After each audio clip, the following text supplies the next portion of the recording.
Salam alaikum et bienvenue pour l'apprentissage de la langue arabe. À travers les vidéos, nous allons apprendre à lire progressivement l'arabe. Il faut savoir qu'en arabe, il y a 28 lettres, toutes des consonnes. Alors, on lit et on écrit de droite à gauche en arabe. Nous allons découvrir à présent la première lettre en arabe, qui est la lettre alif. Alors, la lettre alif, c'est comme un trait à la verticale, comme dans le modèle. On peut la retrouver de cette façon. Donc, de cette façon, ici, et ou accompagnée d'une hamza. Alors, la hamza, c'est ce petit caractère. La hamza ressemble à un accent en français. Il produit le son E. Et elle est considérée comme une lettre parce que elle produit un son.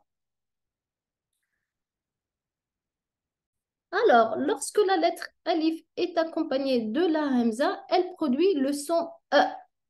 Si elle est placée sur le alif et le son I, si la hamza est placée en dessous de la lettre alif.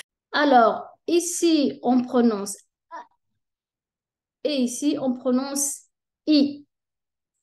Lorsque la l'alif est seule, comme de cette façon-là, le son est plus léger. Elle se prononce A, comme dans les exemples suivants. Alors, ici, dans le mot Allah, donc la lettre alif, elle est toute seule. Donc, on prononce A, Allah.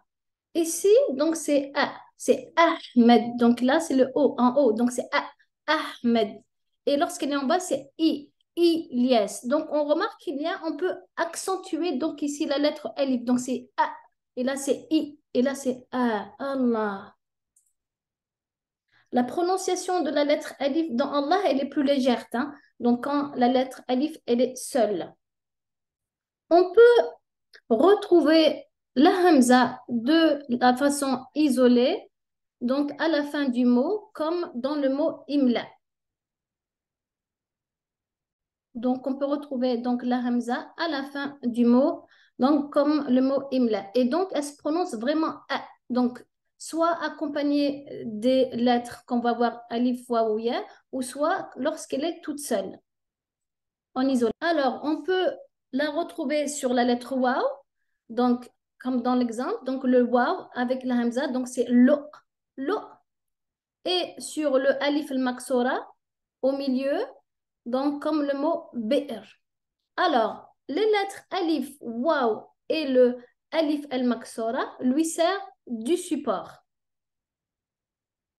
Alors, pour information, vous pouvez retrouver une activité d'écriture à la page 3.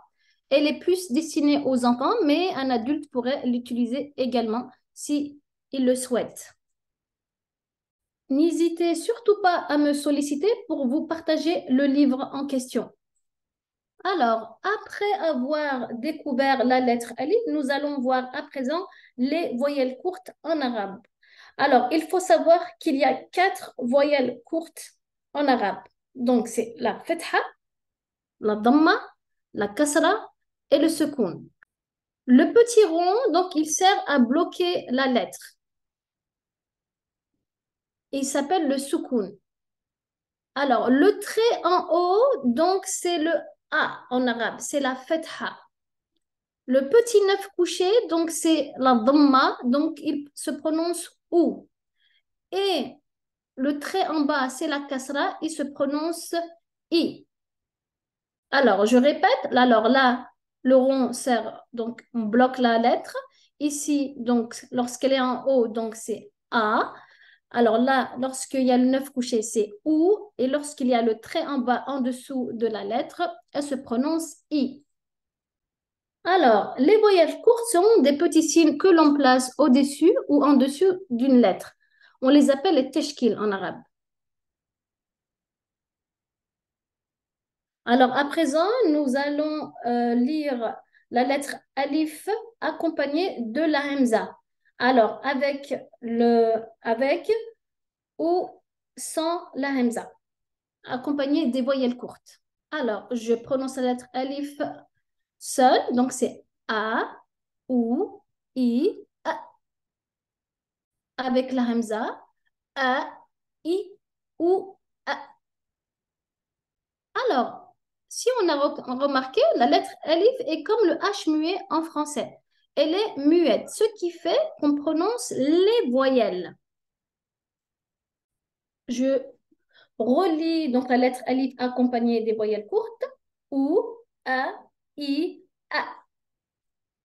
Alors, à présent, nous allons voir la lettre B. Donc, c'est la lettre B et elle se prononce B. Alors, ce qui est important à retenir en arabe, ce sont les points, car cela fait toute la différence. Il faut savoir qu'en arabe, il y a beaucoup de lettres qui se ressemblent. La seule différence est donc les points, le positionnement des points. Des fois, ils sont en bas, des fois, ils sont en haut et le nombre aussi. Alors, donc, la lettre B a un point en bas. À présent, nous allons lire la lettre B accompagnée des voyelles courtes.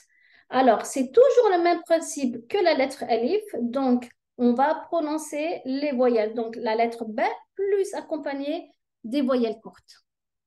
Alors, B, bou, B, bi. Nous allons lire encore la lettre B accompagnée des voyelles courtes. Bou, ba, bi, ba. Alors maintenant, nous allons à présent voir la lettre T. Donc, c'est la lettre T et elle se prononce T. La lettre T a deux points en haut. Attention à ne pas se tromper avec la lettre B. Donc, la lettre B, point bas et la lettre T, deux points en haut. Maintenant, nous allons lire la lettre T accompagnée des voyelles courtes. T, tu, T, ti. Je relis la lettre T accompagnée des voyelles courtes. Tu, ta, ti, ta. Alors, à présent, nous allons voir la lettre mim accompagnée des voyelles courtes. Pardon. Alors, nous allons voir la lettre mim. Donc, c'est la lettre mim et elle se prononce ma. Et puis, nous allons voir la lettre mim accompagnée des voyelles courtes. Alors, il faut savoir que la lettre mim, c'est comme le M en français, c'est le ma. OK? Donc, ma, mou, ma, mi. Je relis la lettre mime accompagnée des voyelles courtes. Mou, ma, mi, ma. Alors, nous allons terminer avec la lettre kef. Donc, c'est la lettre kef et elle se prononce k. Alors, nous allons lire et prononcer la lettre kef avec les voyelles courtes. K, kou, k, ki. Donc, c'est comme la lettre K en français. Alors, je relis la lettre kef accompagnée des voyelles courtes. Kou, ke, ki, ke. Alors, il y a un élément très important à signaler. Alors, il faut savoir que il est important d'apprendre l'alphabet en arabe. Pourquoi? Parce que on peut, ça sert à épeler les noms ou à la lecture de certains sons qui se retrouvent au niveau du Coran. Par exemple, si quelqu'un me dit quel est ton prénom, par exemple, alors je dis Oumaymatu, donc c'est Alif, Mam, Mim, Ya, Mim, Ta. Donc pour épeler le nom. Ou bien donc pour certains sons qui se retrouvent dans le Coran, comme Alif, Lam, Mim et Alif, Lam, Ra. Nous allons découvrir à présent la petite chanson de l'alphabet pour retenir les lettres. À chaque fin de vidéo, nous allons découvrir cette petite chanson. Ma mère me l'a chantée en arabe quand j'étais petite, mais je l'ai traduit en français. Alors, on commence. Alif, il y a une hamza. Walba, un point en bas. Walta, deux points en haut. Walmim, il n'y a rien du tout. Walkaf, il n'y a rien du tout.